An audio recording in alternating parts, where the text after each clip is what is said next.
The air of the desert evening shimmered with a strange kind of stillness, as if the horizon itself was holding its breath, waiting for something more than dust and silence. The wind carried faint scents of mesquite and smoke, yet beneath it all there lingered a pulse, a quiet hum, as though the land itself knew a story was about to unfold. And in that wide expanse, where golden light spilled over ridges and shadows, stretched long, like fingers across the earth, her figure appeared, tall, unyielding, scarred yet unbroken. She stood in chains, but the chains could not master her. The world had marked her as less than human, had branded her skin as if it could brand her spirit, but her gaze, steady, unwavering, burned with a truth no iron could suppress.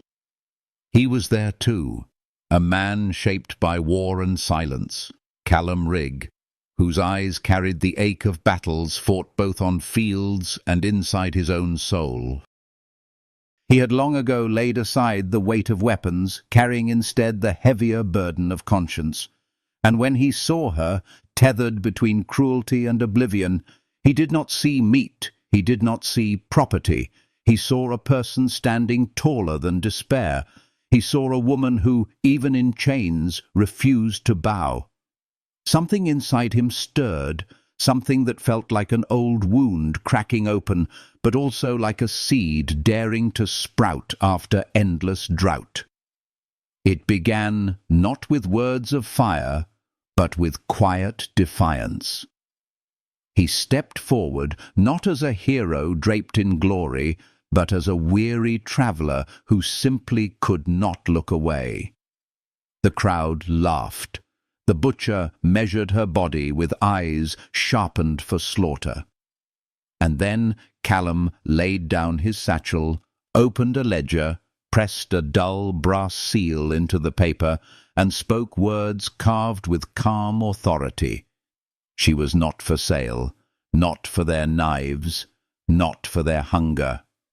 The murmurs of the men broke like weak waves against the stone of his resolve.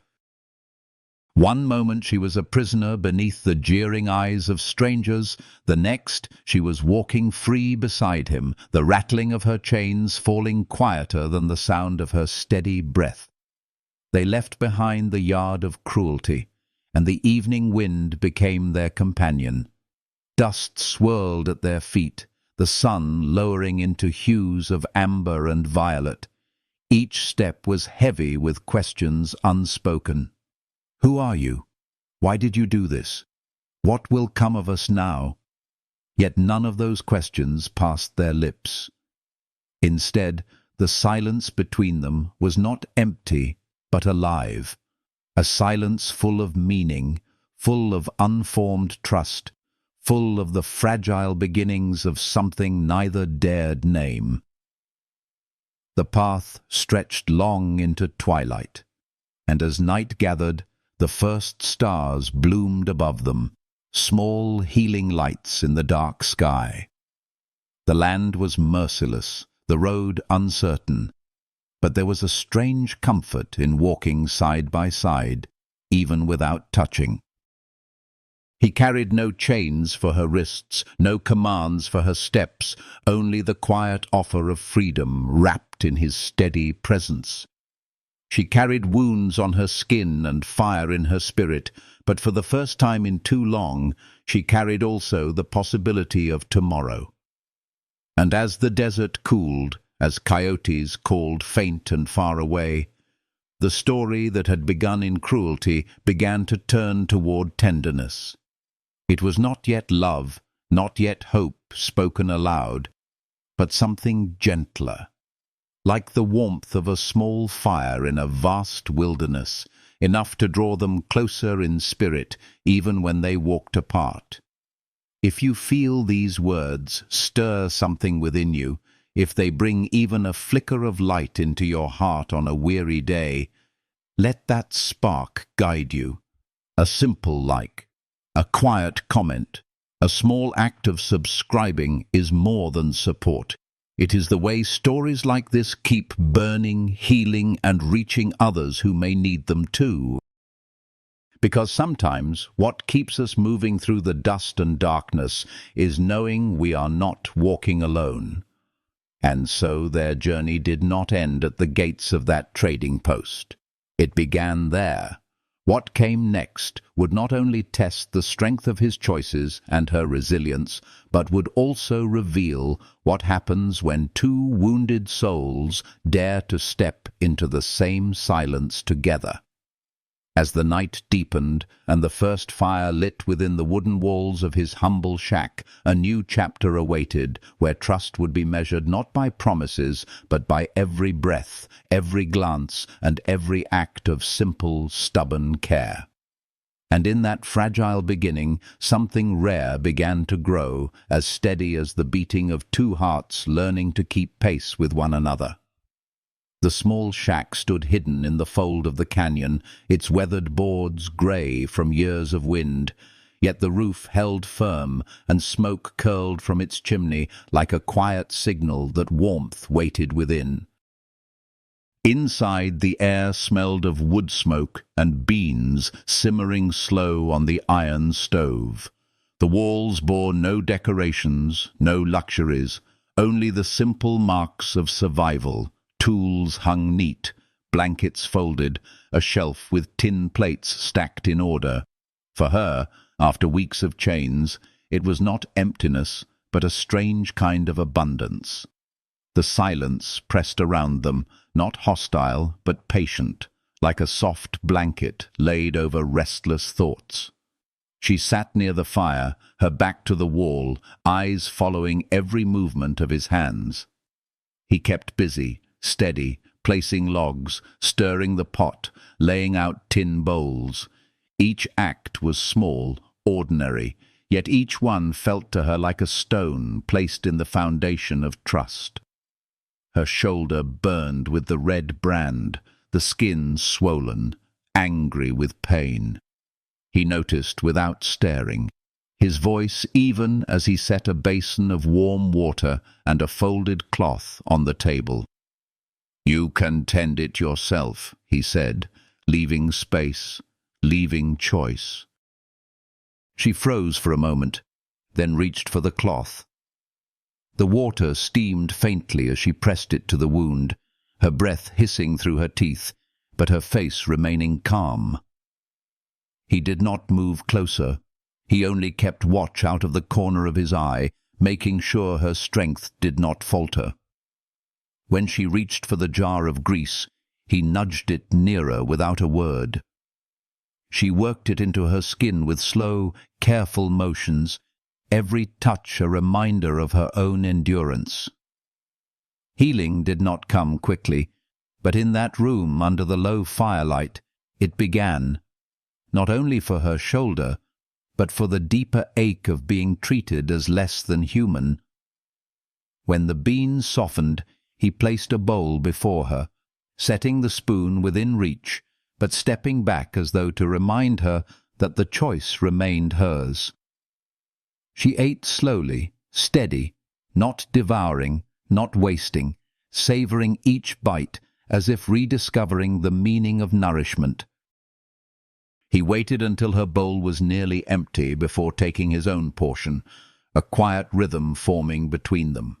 No commands, no bargains, only food shared across a table, the silence speaking more than words ever could. Later, when the fire's glow filled the corners of the room, he unrolled a blanket near the stove and told her it would keep her warm. She laid it out without comment, her body taut as if ready to rise at the first sound of threat. He spread his own bedroll by the door, boots aligned beside it, the rifle within reach, but not aimed at her. It was a silent vow that his watch was outward, not toward her. She saw this, and, though her breathing stayed sharp for a time, a fraction of tension eased from her shoulders. The night wrapped itself around the shack, wind brushing softly against the walls. She stared at the fire, eyes unblinking, the glow painting her face in amber and shadow. Kindness unsettled her more than cruelty. Kindness was unfamiliar, dangerous in its own way. Yet, as the hours passed, the steady crackle of fire and the even sound of his breath across the room lulled her body into the first real rest she had known in too long. She closed her eyes, not from trust, not yet, but from exhaustion carried safely at last into the arms of warmth. Dawn slipped pale and cold through the single window. He woke first, the habit of years, moving slow so the floor would not creak. He set kindling in the stove, the flame catching, smoke curling upward. The scent of coffee filled the air, bitter and strong. She stirred, cautious, as though afraid the vision of warmth and safety might vanish when she opened her eyes. But the shack remained, the fire glowed, and the man was still there, pouring dark liquid into a tin cup. He cooled it with a splash of water before offering it to her. "Drink slow," he said. His tone carried no demand, only steady calm, like a ritual that needed no explanation. She curled her fingers around the cup, letting the warmth sink into her skin before sipping. The taste was rough, but it spread through her chest like a small flame chasing away the night's chill. He carried the chain outside, the same one that had dragged her wrists raw. She listened to the scrape of iron against stone, then the crack of hammer striking. When he returned, his hands were blackened with soot, but the chain was gone. Nothing bound her now but her own will. She looked at him across the table, eyes dark, voice low from disuse, and finally spoke her name, clipped, simple, like the first fragile bridge of trust. He nodded once, steady, repeating it back to her as if setting it firmly in the world. Then she asked the question that weighed deepest. Why? Her voice was rough, but the meaning sharp. Why save her? Why not leave her to the fate others had chosen? He leaned forward, resting his hands on the table. "Because they would have cut you down like an animal," he said, plain and without flourish. "I couldn't stand by." She searched his eyes, her body tense as if bracing for deception. But his tone carried no angle, no bargain. It was truth, heavy and simple. Her jaw tightened, and then she asked again, harder this time, "You want payment?" He shook his head slow, his voice even. "No, you're not property, not meat. You're here because it's better than what was behind us." Silence stretched after, a silence that carried the fragile beginning of belief. She did not smile, but her shoulders shifted, a small motion like a rope being cut from her chest. The day moved into labor. He carried wood. She stood at the door, watching, before stepping forward and lifting an axe herself. He almost stopped her, but her stance was firm, her hands steady.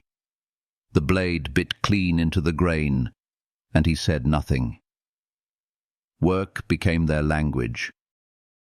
The rhythm of chopping, the sound of water poured from the barrel, the scrape of a chair against the floor.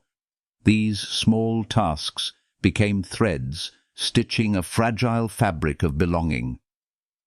By midday, they sat in the shade, her breath even, her arms gleaming with sweat. He passed her the dipper. She drank and handed it back, wiping her mouth with the back of her hand. No words passed, but something softer lived in the silence now. The fire of survival began to shift toward the warmth of shared existence. as though two fractured lives had started to weave themselves into one.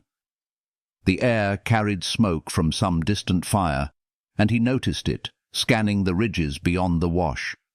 He said nothing, but kept the rifle nearer. She noticed too, though she did not ask. In her silence was understanding. Danger might come again, but this time she was not alone. That awareness, quiet and healing, settled deep in her chest like a seed. When evening returned and the fire once more filled the shack with light, she spread her blanket closer to his bedroll, closer than the night before. She did not ask permission. He did not question it. The silence between them had changed. It was no longer only watchfulness. It was beginning to hold trust. Outside, the wind slipped soft through the canyon, but inside the space glowed with warmth, and two weary souls breathed easier, no longer merely surviving, but beginning, step by slow step, to live. And as the fire crackled low, as the shadows deepened, the fragile bond they had begun carried them forward into a night where hope whispered faintly, like a promise waiting for the courage to be spoken aloud. From cruelty's ashes, something tender had begun to rise, fragile but real, and in that truth the story moved quietly toward the next chapter of their lives together. The sky above the canyon deepened into a canvas of gold, fading into indigo, and the hush of evening wrapped itself around the shack like a cloak. Smoke trailed upward from the chimney, the scent of wood mingling with the crisp edge of approaching night. Inside, the fire cast a gentle glow, painting their faces with warmth and shadow. She sat by the table, her hands resting steady now instead of clenched, her gaze tracing the simple lines of the room as though memorizing its every detail. He moved with quiet purpose, setting plates aside, checking the latch, his movements carrying the steadiness of a man who had lived too long on uncertain ground and chosen routine as his anchor. The day's labor had left their muscles heavy, but it was the kind of weight that felt clean, born of honest work rather than chains. When he set his rifle by the door, she noticed again, her eyes lingering on the weapon before sliding back to his face. No demand, no fear, just silent acknowledgement that he was ready to defend what was inside these walls. The wind outside shifted, carrying faint echoes of coyotes across the ridges. For her, the sound no longer sharpened into fear. Instead, it was softened by the crackle of fire and the presence of someone who had chosen to stand between her and the world's cruelty. As supper simmered, she moved toward the stove, testing her place within the space. She reached for the skillet, her hands steady, turning strips of pork with care. He watched, but did not intervene. She cooked without needing to be asked, as though work itself was a balm, a way to quiet the ghosts that still pressed against her ribs. The scent of meat mingled with beans, filling the shack with a richness that was more than food. It was healing, a quiet return to life's simple gifts. When they sat together, their silence held something warmer than before, no longer just the absence of words, but the presence of shared peace. Her eyes lifted to him mid-meal, dark and unyielding, and she spoke a word rough but clear. Men, from the post, they come. It was not a question, but a truth laid on the table between them. He chewed, swallowed, and nodded. Maybe, he said, voice even. If they do, I'll be ready. His calm carried weight, not bravado, not false comfort, but truth carved clean. Her gaze stayed on him, searching for cracks, searching for the thing she needed most. "Truth," she whispered. He met her stare without wavering. "I don't hand people over. Not for money, not for peace. If they ride here, they'll leave without you." Something shifted in her then. It was not trust fully given, but a thread pulled taut, a beginning. The line of her mouth eased, her shoulders releasing the tension that had sat like stone since the day he found her. She leaned back slightly, not in surrender, but in the smallest gesture of belief. They finished their meal, and when their hands brushed while gathering plates, neither pulled away. It was not deliberate, not accident, simply a moment that lingered. Heat lived in the air afterward, quiet, restrained, but undeniable. He set the dishes aside while she moved to mend her torn dress, using strips of rawhide with practiced hands. The shirt he had given her stretched across her shoulders, seams straining, but she wore it with a kind of armor, dignity rising where others had seen only ruin. He watched from across the room, not with hunger, but with a reverence he could not name aloud. When night came fully, she spread her blanket closer to the fire again. This time it brushed nearer to his bedroll, the distance between them shrinking not by command, but by choice. He did not move closer, but when she lay down, she was no longer pressed hard against the wall. Trust was not spoken. It was built in inches, in the quiet acts of leaving doors unlocked, of blankets laid near the fire, of breaths drawn in rhythm with one another. The storm of the day settled into stillness. She turned once on her side, eyes catching the glow of embers, her voice slipping out low. "You keep me safe?" The words trembled on the edge of fear and hope, a fragile question carrying the weight of a lifetime.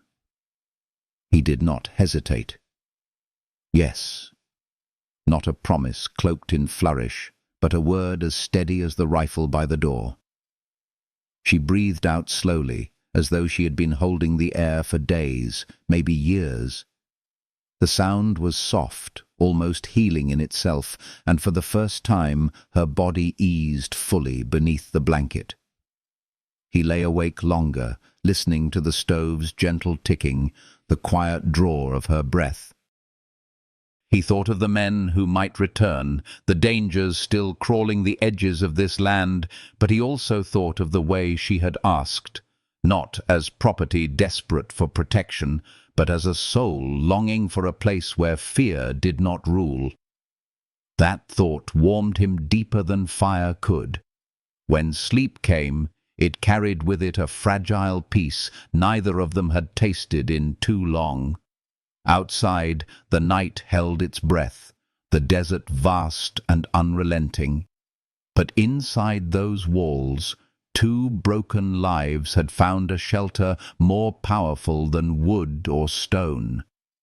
It was the beginning of something delicate and fierce all at once, a bond not yet named but already alive. Morning would bring new trials, perhaps riders, perhaps questions too heavy to hold. Yet, for now, the hush of night wrapped them both, and the shack held not just bodies, but the first threads of trust and the faint shimmer of healing that comes when two hearts dare to believe, even for a moment, that they are no longer alone. The morning light slid across the canyon, pale and silver, carrying with it the cold bite of winter's edge. The fire inside the shack had burned low, leaving a faint glow of embers beneath grey ash. He stirred awake first, the habit of years pulling him from sleep before dawn. Quietly, he set kindling on the coals, coaxing flame back into life until the room breathed with warmth again. She lay still beneath her blanket, her body curled but no longer tense, her breath deep, steady, the sound of someone who had at last tasted rest, not poisoned by chains or fear. He watched her for a moment, not with possession, but with quiet wonder, as if the very fact of her sleeping under his roof was a fragile, sacred thing. When she stirred, her eyes opened slow, adjusting to the glow of the fire.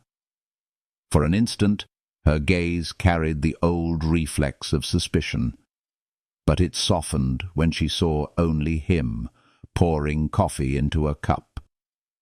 He cooled it with a splash of water, slid it across the table.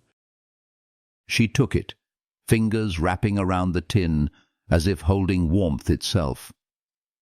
He said nothing, and she did not thank him, yet between them the silence was full, not empty. The chain that had bound her the day before was gone, hammered to useless fragments lying in the dirt outside, and with it some invisible weight seemed to have cracked free as well. As they ate their simple breakfast, the world beyond their small refuge pressed closer. He had noticed smoke on the horizon the day before, faint but telling.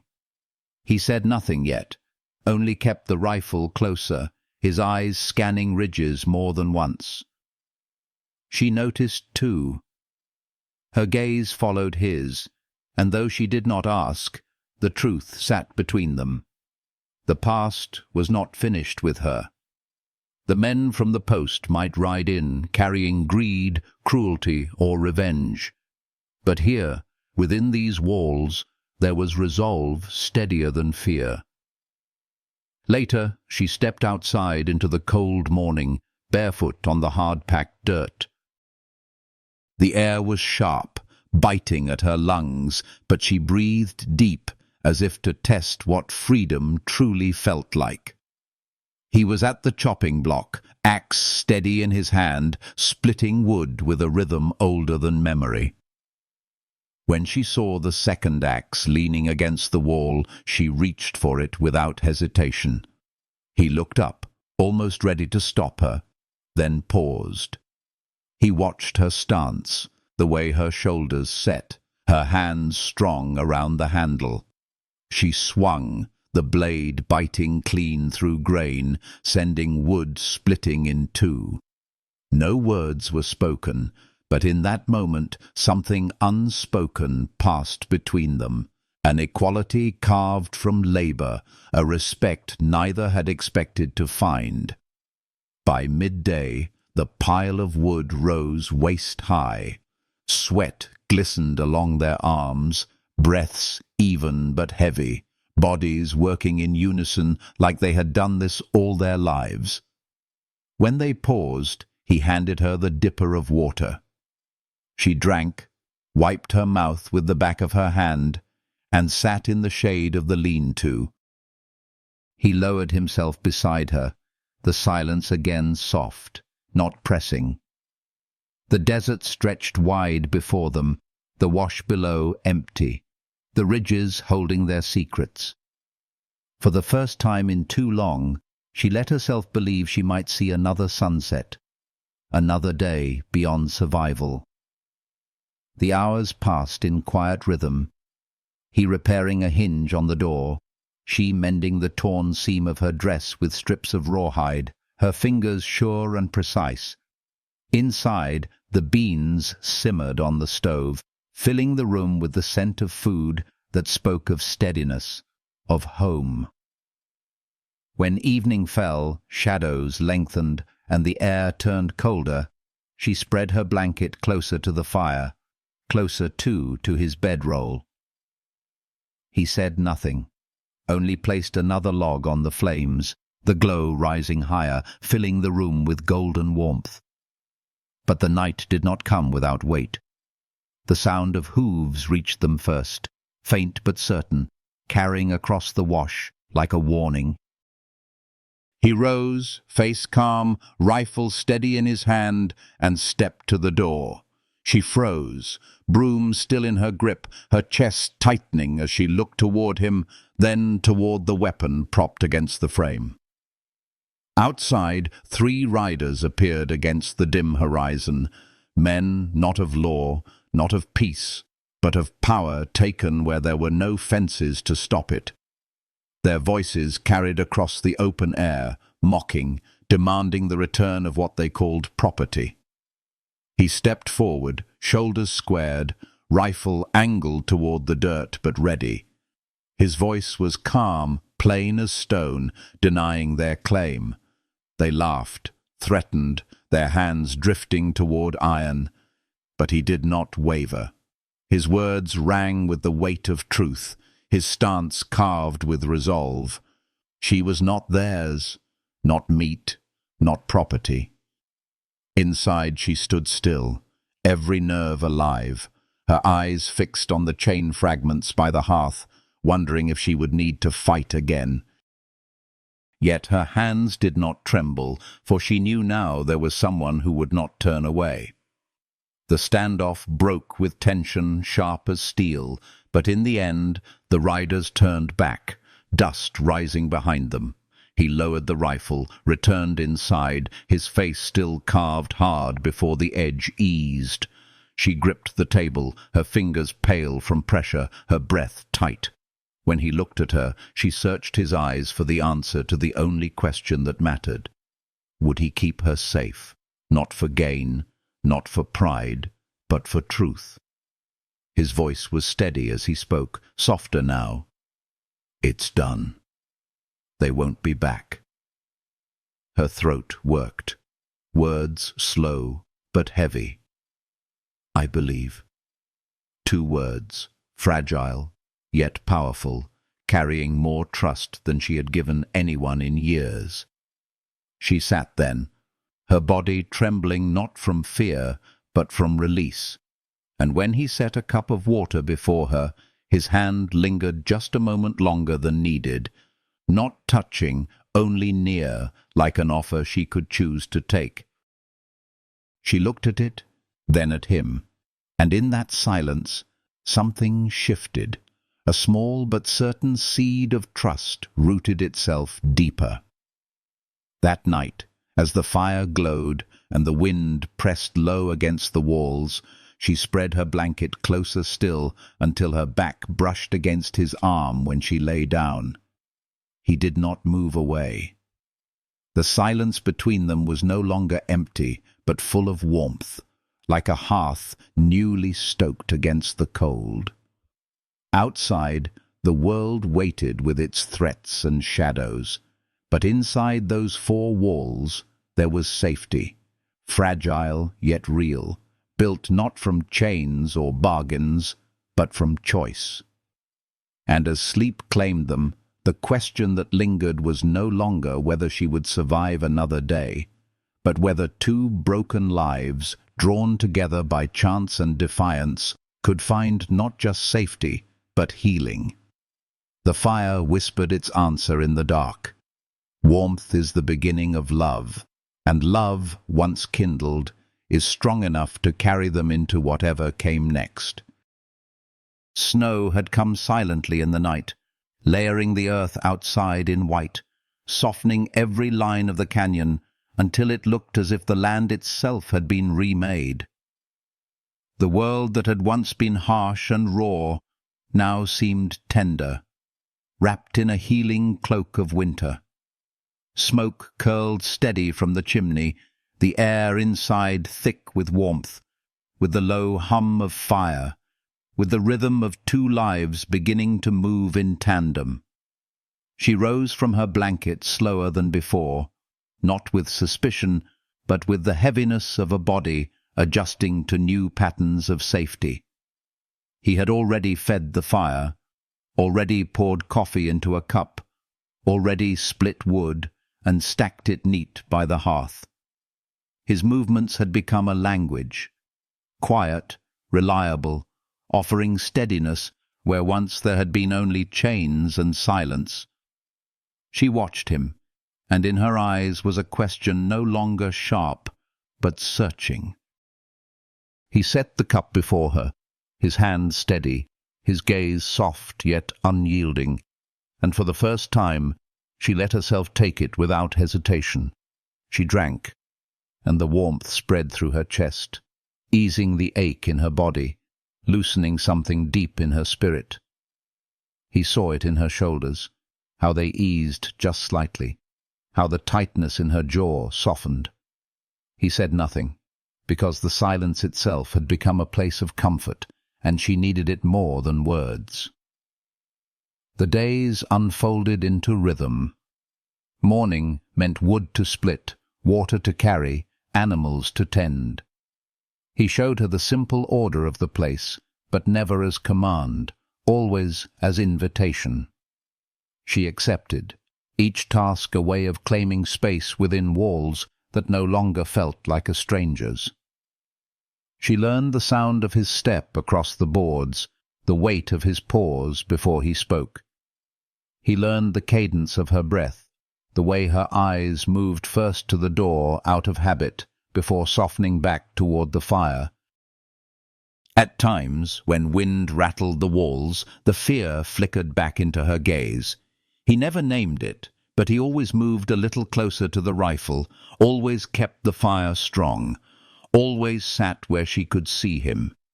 And with each gesture, she breathed easier, for safety was not spoken. It was lived in small acts, in the patience of presence. Healing often began this way, with repetition, with days that passed not in violence, but in quiet labor and the gift of another sunrise. One evening, when the shadows stretched long and the cold pressed harder, she lifted her voice with effort, her English still rough, but her meaning clear. "You keep promise," she said, eyes steady on him. He nodded, jaw set with quiet conviction. "I said I would." The simplicity of the words made them heavier than any oath could. She studied him, her gaze sharp, her tone hard as if bracing for betrayal. "Then you still want me here?" He met her stare, his voice even. "Yes, if you want to be here." For a moment, silence hung thick, and then something unseen eased inside her, like a rope cut clean. She did not smile, but the way her shoulders lowered was enough to show what the words had done. From then on, the space between them began to shift. She mended seams with care, her hands steady, her movements quiet. He repaired the roof against snow and wind, his hammer echoing through the cold air. They worked side by side, not as savior and saved, but as two people shaping a life from the fragments left behind. The fire at night burned brighter now, not just against the cold, but against loneliness. And when she spread her blanket, she no longer laid it far from him. She drew it closer, inch by inch, until her back brushed his arm in the quiet hours before sleep. He did not move away, and she did not pull back. The silence spoke for both of them. Trust was no longer a question, but a choice. One night, when the stove glowed low and the wind outside grew still, she rose from her blanket, the firelight catching the dark fall of her hair. She crossed the small space and knelt by his bedroll, her hand pressing against his chest, steady and certain. His eyes met hers, and in them he saw no fear, no calculation, only the raw strength of a woman choosing, not being taken. He stayed still, letting her lead, his breath held as though even words might shatter the moment. Her forehead rested against his jaw, her breath warm, uneven, yet filled with a tenderness he had not known in years. His arms slid around her slowly, not claiming, only holding, giving her the power to decide how close, how far, how much. What followed was not fire rushing wild, but a warmth that deepened slow, like coals glowing steady, like roots sinking into earth. They moved together in silence, guided not by hunger, but by the need to anchor themselves in one another after years of storms. And when she finally lay beside him, wrapped in his arms beneath the blanket, the silence that followed was not empty, but whole. For the first time, the air between them held not just survival, but the fragile beginnings of love. Morning came with frost thick along the trough, the world outside bright with snow. He rose first, careful not to wake her, yet when he turned, her eyes were open, watching him, calm and unguarded.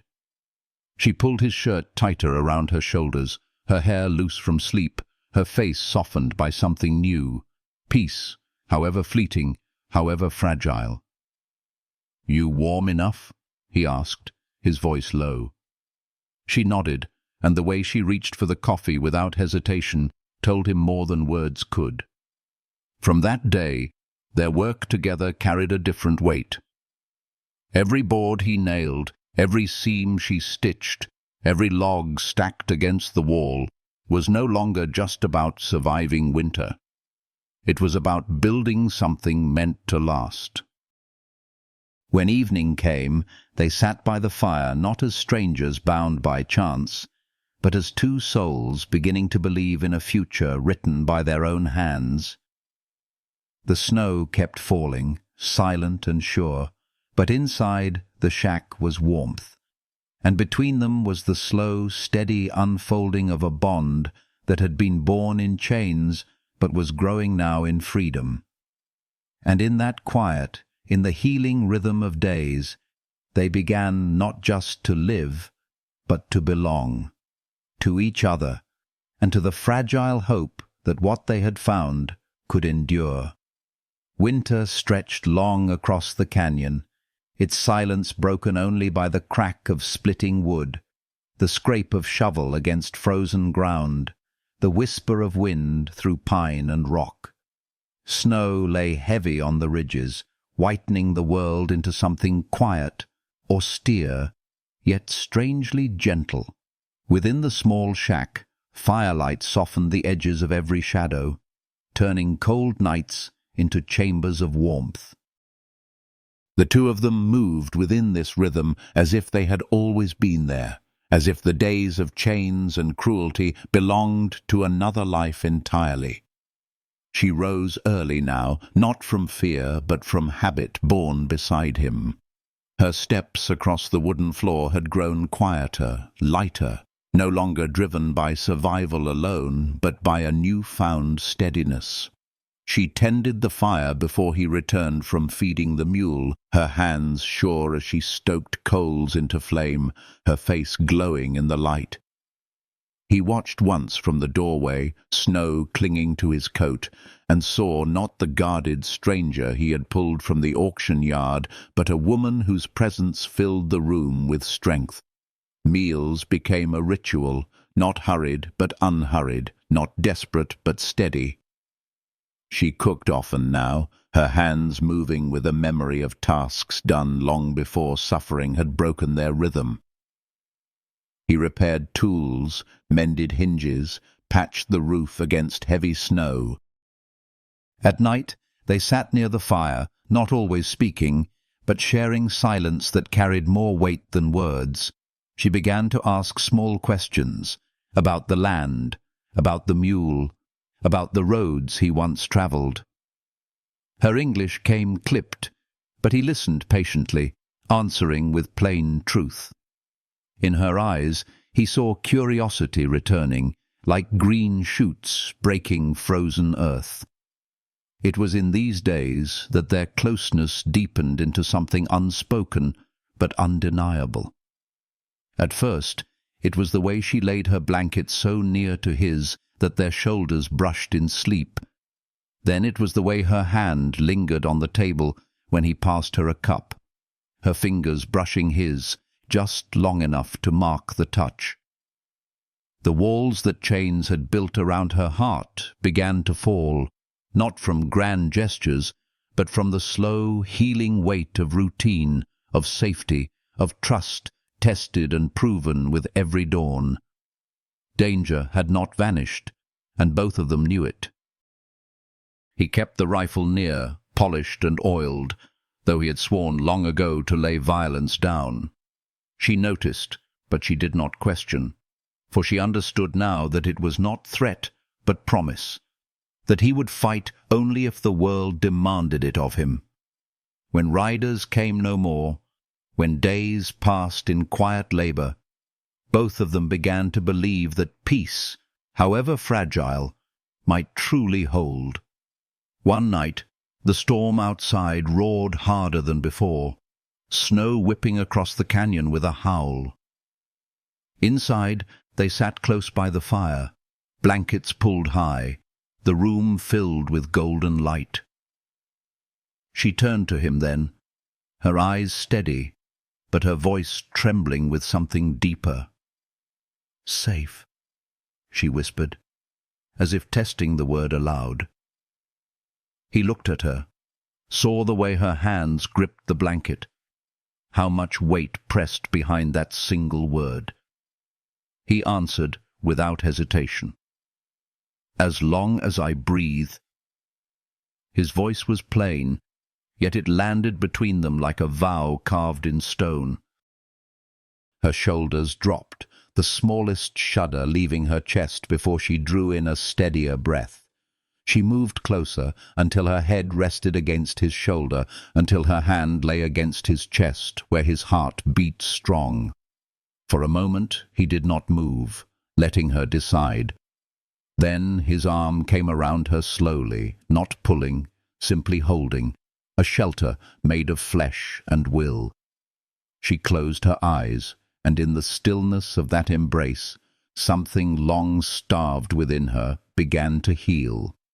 Nights after that carried a new kind of silence, no longer haunted, but full, steady, alive. They shared warmth under blankets, her breath against his skin, his hand resting light on her back. Their closeness was not taken, but chosen, and in that choice was freedom greater than any the world had ever offered her. He kissed her once, not with hunger, but with reverence, and she answered not from fear, but from desire born of trust. In that moment, two broken lives fused into something whole. When morning came, the world outside glittered with frost, yet inside the shack, the air was thick with warmth. She moved about the room with quiet ease, no longer a stranger to its walls, but a part of them. He watched her from the table, coffee steaming in his hand, and in her movements he saw not only survival, but belonging.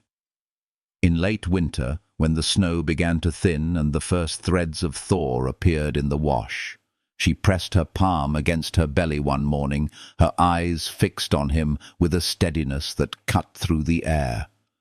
"Life," she said, voice low but certain. The word held the weight of every mile they had walked, every chain broken, every night survived. He stared for a long moment, the breath catching in his chest, before stepping forward and laying his hand gently over hers. She did not look away, and he saw in her gaze not fear, not uncertainty, but the raw strength of someone ready to claim the future. He pulled her close then, his jaw set with something new, not hardness, but resolve, a promise to build, to protect, to stay. "Ours," he whispered, the word falling into the space between them like a blessing. She nodded once, firm, and in that simple motion their lives bent toward a future no cruelty could erase. The snow outside continued to fall, but within those walls spring had already begun. Two souls, once fractured, had found not just refuge but each other, and from their closeness had come not only healing but the promise of life itself. And as the fire glowed steady, their bond deepened beyond survival, into the kind of love that stands like stone against every storm. Spring arrived quietly, loosening winter's grip one day at a time, the snow receding into the dark soil of the wash, water trickling where dust had once ruled. The canyon softened under new light, and with it the small shack seemed less like a refuge against the world's cruelty and more like the center of something growing. Smoke rose steady from the chimney, carrying the scent of meals cooked together, of mornings that no longer began with fear, but with the calm rhythm of two voices, two breaths, two lives moving as one.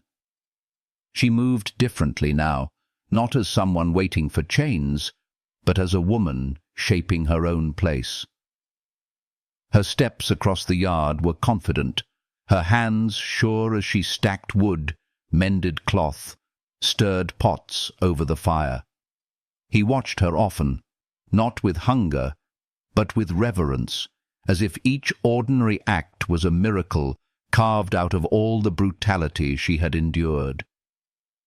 He rose earlier than her sometimes, splitting wood in the pale dawn, but more often than not he would return to find her already awake, coffee simmering, her hair falling loose over her shoulders, her eyes steady when they met his.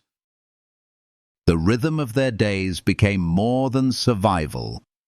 He built a corral with rough-hewn posts, his hands blistered but steady, while she patched the roof and cleared stones from the path. Work no longer weighed heavy, it bound them together, each task a step toward permanence.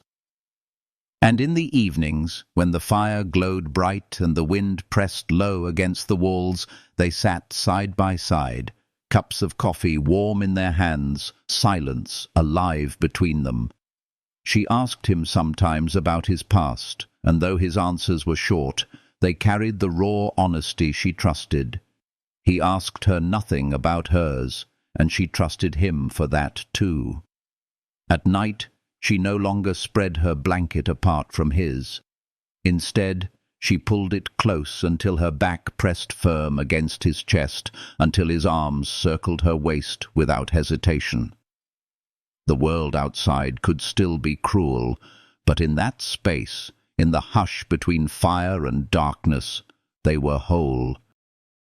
She whispered words sometimes, broken fragments of her language, names or prayers he did not know. But the sound soothed him, a healing murmur against the scars the world had carved into his heart.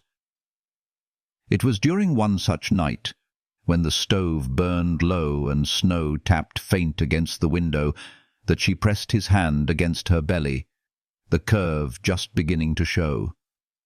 Her eyes met his, steady, unflinching. "Life," she said again, the word carrying all the weight of what they had built. He held her gaze, felt the warmth beneath his palm, and for a long moment could not speak. Then he kissed her forehead, slow and sure, and whispered, "Ours." She closed her eyes, and for the first time since he had met her, her face softened into peace. Days lengthened, and with them came laughter, rare at first, low and surprised, but growing in strength. The first time she laughed, it startled them both, a sound spilling from her lips like water breaking free after a long drought. He looked at her, stunned, and she covered her mouth as if ashamed. But he shook his head, smiling faintly, the lines around his eyes easing, and she let the sound come again, softer this time, but real. That laugh became a part of their days, a healing note threaded through the rhythm of chores and meals, until it felt as natural as the fire's crackle. When he looked at her now, he no longer saw the woman chained in a yard of cruelty. He saw strength tempered by tenderness, resilience softened by trust. And when she looked at him, she no longer saw a stranger who had pulled her away from death. She saw the man who kept every promise without asking for anything in return, the man whose steadiness became the ground beneath her feet. Together they began to dream, not aloud, but in the shape of their work. He added a second lean-to, larger than the first, as if preparing for more than just the two of them. She stitched tiny garments in the evenings, her hands moving with quiet focus, her eyes glowing with something like hope. When she laid the finished pieces on the shelf beside her few treasured belongings, a string of beads, a carved bone, a strip of cloth, he watched in silence, his chest tight with something deeper than words. Their bond was no longer fragile. It had rooted itself deep, watered by labor, warmed by fire, strengthened by nights spent in each other's arms. Yet it remained tender, the kind of love that knew scars could not be erased, only softened. He touched her gently always, as though reminding her she was free to move, to choose, to leave if she wished. She stayed, not because she had to, but because she wanted to. That choice alone was the truest healing either of them had ever known. The thaw came fully by early March, grass pushing green through the soil, birds returning to the ridges. He stood one dawn watching the mule graze while smoke lifted from the chimney, and when he turned, she was in the doorway, her hand resting on her belly, her hair loose in the rising light. Their eyes met, and in that glance all the unspoken words passed between them. They were no longer only surviving. They were building. They were belonging. They were becoming a family.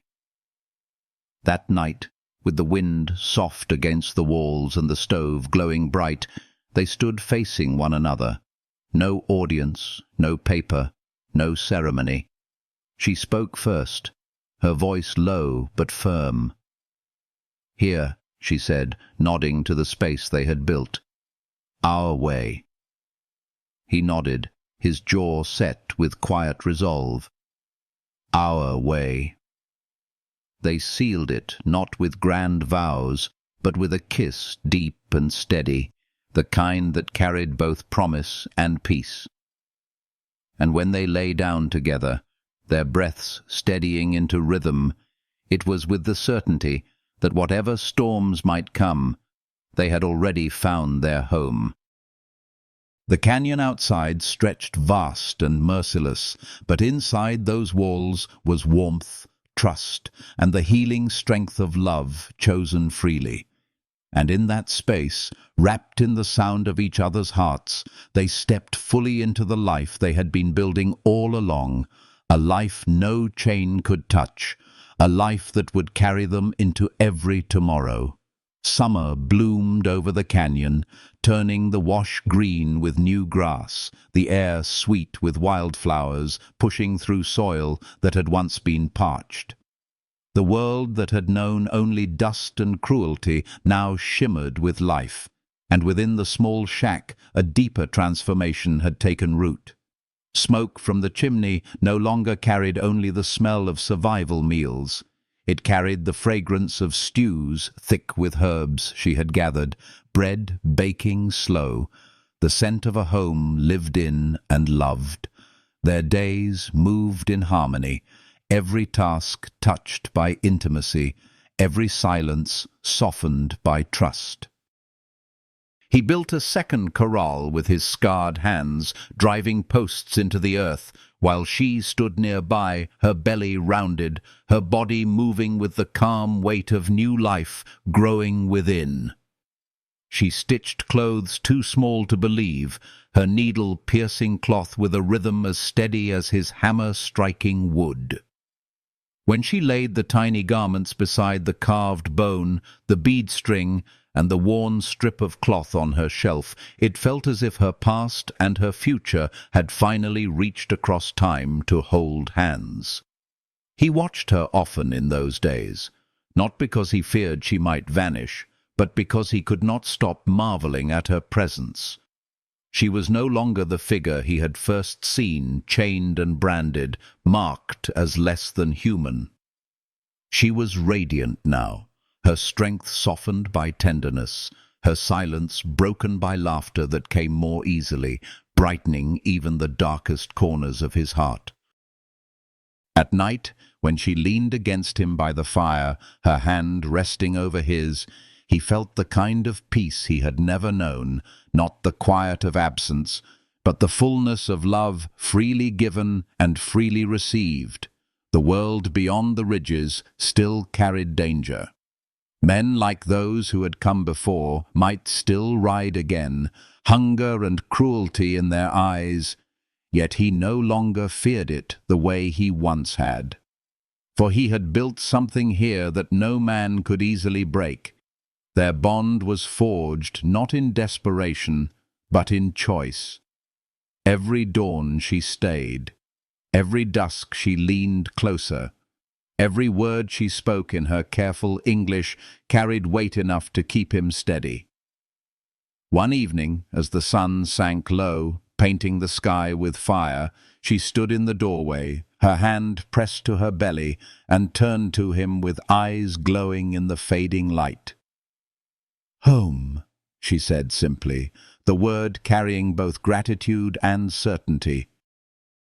He stepped to her, his arm circling her shoulders, his jaw tight with quiet emotion. "Ours," he answered, his voice rough but sure. They stood together as the last light slipped behind the ridges, two souls who had been broken, now bound not by chains, but by love, not by fear, but by trust. When their child came into the world, the air outside was heavy with summer rain. Thunder rolled low in the distance, but inside the shack there was only the cry of new life, sharp and pure, filling the room with something more powerful than any storm. He held her hand through every moment, his strength steady, her will unshakable. And when the child's small cry softened into calm breathing, he pressed his forehead to hers, whispering words that trembled in his chest. "We made this. We keep this. Always."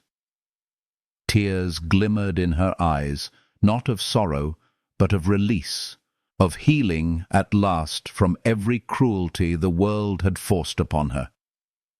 The days that followed were full of work and wonder. He rose with the sun, tending the corral, chopping wood, hauling water. She cradled the child close, humming soft melodies, her voice carrying peace through the small room. When he returned, he would take the baby into his arms with a gentleness that belied the scars on his hands, and she would watch, her eyes deep with quiet joy. They had built this life together, piece by piece, and now it breathed between them, fragile yet unshakable. Evenings became their sanctuary. The fire glowed, casting shadows that danced across the walls, and they would sit together, their child asleep nearby, speaking in low voices or not speaking at all. Sometimes she laughed, sometimes he smiled, but more often they sat in silence, letting the sound of crackling wood and steady breathing carry the weight of their love. Trust no longer needed words. It lived in every touch, every shared glance, every act of simple care. Seasons would come and go. Storms might rise, and dangers might still lurk beyond the canyon, but within those walls was something no cruelty could tear away. They had taken lives marked by loss, by violence, by abandonment, and from them they had built a sanctuary of warmth and belonging. Love had taken root in barren soil, and it had blossomed into a home, into a family, into a promise that would endure. And if you feel even a spark of that warmth while listening, if this story has brought a little light to your own heart or reminded you of the healing power of love, I invite you to carry it forward. Leave a comment, share your thoughts, let your voice join this circle of connection, A simple like, a quiet subscription, becomes more than support. It becomes part of the fire that keeps stories like this alive. Stories that remind us all that even in the harshest wilderness, love can rise, heal, and endure.